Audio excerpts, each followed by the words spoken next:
Hey guys, what's up? Tori here.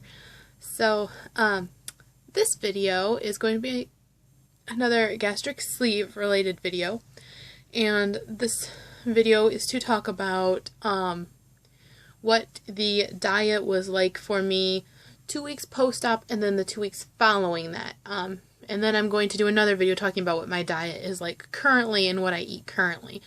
But for this video, I'm going to talk about what I was eating 2 weeks post-op and the 2 weeks after that. Well, sort of 2 weeks. So that is the liquid diet phase and then the pureed food diet phase. And that going in these phases is the same whether you have the sleeve or whether you have the bypass. I don't know about the lap band. That one is not even hardly done anymore. So I honestly don't know about the lap band, but I know it's the same if you have the sleeve or if you have the bypass. So first off, after you have surgery, for 2 weeks after surgery, you are on a liquid diet. You also are on a liquid diet, depending on your doctor, for anywhere from 2 days to 2 weeks post-op, or pre-op, sorry, pre-op. So, yeah, but this is for, post-op. So post-op, you are on a liquid diet for 2 weeks. And basically, the liquid diet is pretty straightforward. There's really very, very, very little you can have on a liquid diet. You can have protein shakes. Protein shakes are the number one important thing because you have to get in your protein. It helps with healing and it definitely helps with weight loss. So protein is definitely the number one. So the protein shakes are definitely your number one thing in your diet. And then you can also have broth, like chicken broth and beef broth. I personally am not a fan of broth. I don't really like broth. It just wasn't any good to me, but it does have some protein in it, so broth is a good one to have. And then you can also have sugar-free popsicles and sugar-free Jell-O. Those were the two main things that I enjoyed other than the protein shakes, because those tasted good to me and they sat good, and yeah, so those were the two main things that I had. Other than the protein shakes. And then you can also drink water or Crystal Light, things that are pretty much 0-calorie liquids, things that are basically water, just maybe with flavoring or whatever. So that's basically all you can have on a liquid diet, and I mostly drink a lot of water. Crystal Light did not sit good with me at first, but now I can have Crystal Light no problem, but I also did get very nauseated after surgery, so that's probably part of the reason, but water was a main one, and I had a lot of protein drinks, and I had a lot of Jell-O and popsicles. Those were the main things that I had during that 2 weeks post-op phase. And even then, I was able to take in very little of that stuff. Like, I didn't have really any appetite at first, but then I slowly was getting my appetite back. So, yeah, then that's basically it to the 2 weeks post-op diet. Honestly, it wasn't as challenging as I thought it was going to be. It was challenging from the standpoint of it was hard to get it in at first, but then it got easier just because I didn't have much of an appetite and other food didn't even really sound good until I was getting towards the end of that phase. So yeah, then the next phase, which you will probably be on for close to 2 weeks, the shortest amount of time you can be on the next phase is 10 days, and that's how long I was on the next phase. But, is the pureed food phase. The pureed food phase is really quite simple. Still, you want to be having protein shakes to make sure you're getting in all your protein. Whatever you're not getting in from the pureed foods you're eating, you want to get in through the protein shake. So you still want to have protein shakes. And for protein shakes, you have to experiment and try things and find out what you like. There's some homemade ones that I was having that were through my doctor, that were recipes that I got through my doctor's office. The Premier proteins were one that I enjoyed a lot, and I did try some Isopures. You can try those. The Isopures were not my personal favorite, so I didn't really go get more of those, but I do enjoy the Premier proteins, and I've been doing like the homemade protein shakes. Then the other thing you can do on a pureed food diet is basically you can puree up anything, but you want to make sure you're getting in a lot of protein. So what I would do a lot is You can do oatmeal. There are you can find oatmeals that are fairly high in protein. The one that I was having, it's the Quaker Weight Control oatmeal, and that has 7 grams of protein in it. I did that quite frequently. And then the other thing I did for breakfast was I would get like the Jimmy Dean breakfast bowls, or if you go to Aldi, they're the Breakfast Best breakfast bowls. And those have like 20 grams of protein in it. And if you stick those in a blender, you do need to use a little water to kind of help it soften up. But stick those in a blender and puree that up. Like that, those were really good, and they sat really good to me. And there's like 20 grams of protein in one of those. There's a little more protein in the bacon ones versus the sausage ones, but both were really good pureed up. And I was really only able to eat about half of those at a time. So you're talking, I would still get in like 10 grams of protein at breakfast if I ate half of it. So that still is really good, and a good amount of protein to get in for one meal.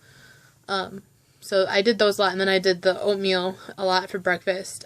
For lunch, I would tend to do, you can have like cream soups, and I would do that. I would do like cream soups, and I would sometimes just add little things to it, like I would maybe add a little cheese or something, just to add a little protein. The kinds of soup, like, you can go to your store and you can find vegetable soups. Vegetable soups are a really good one to do. You can find some that have an okay amount of protein in it. My personal favorite was the Progresso roasted vegetable soup. That one was my personal favorite vegetable soup. There wasn't a whole lot of protein in it, but I also have a flavorless protein powder that I would just add a little bit of that to like my soups and stuff, just to give it a little extra protein. So I would tend to do that a lot, and I would do other cream soups. Like I found like a cream of potato soup that was really good. And as far as like, yes, there's the chunks of vegetables, but they're super soft, so as long as you chew them up good before you swallow, like, it should go fine. Granted, it is different for everybody, so you would have to try it for yourself and see how it goes for you personally. For me, it went just fine. I didn't have any major problems with it. So, yeah, cream soups and stuff is what I would do a lot for lunch, and also supper, cream soups and a lot of soups. Tomato soup was another one I did. We have a homemade tomato soup that me and my family made this year, which is so good.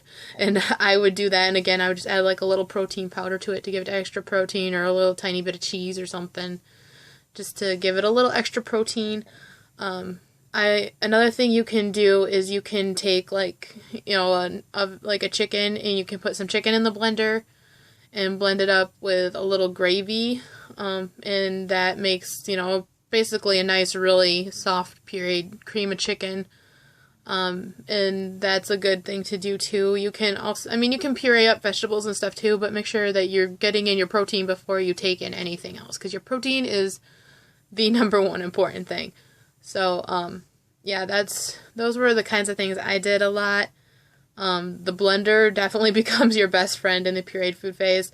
Another thing you can do in the pureed food phase is you can go and get yourself baby food, like the baby food meat and baby food vegetables and stuff.